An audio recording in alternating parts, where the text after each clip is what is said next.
We are seeing incredibly intense fighting in the southern Gaza Strip, particularly in the city of Khan Younis. There, we've seen Hamas claim to have killed Israeli troops. We're also hearing Israeli troops claiming that they've seized a militant base there. Meanwhile, there's just the sound of gunfire echoing everywhere, as well as the constant buzz of drones overhead. We're also seeing increased strikes on Rafah that are believed to have been carried out by the Israeli military. They've killed and wounded civilians in those strikes.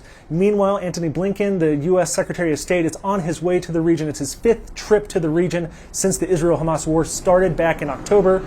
He's expected to visit Saudi Arabia, as well as Qatar, which is a key mediator for Hamas, as well as Israel and the occupied West Bank.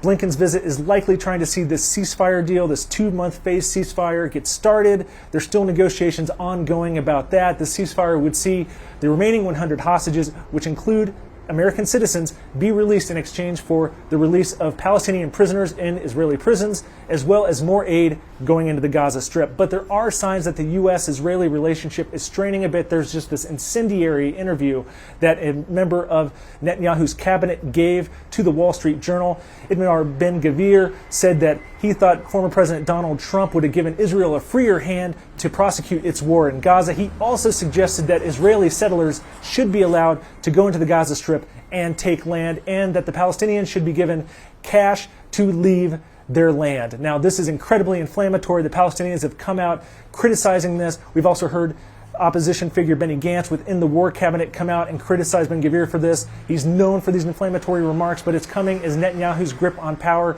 is starting to be pressured. We're seeing him continually criticized in the street by families of these hostages who remain held. And if there's continued criticism, analysts say that his government and his grip on power could be challenged. I'm Jon Gambrell with the Associated Press for CGTN in Jerusalem.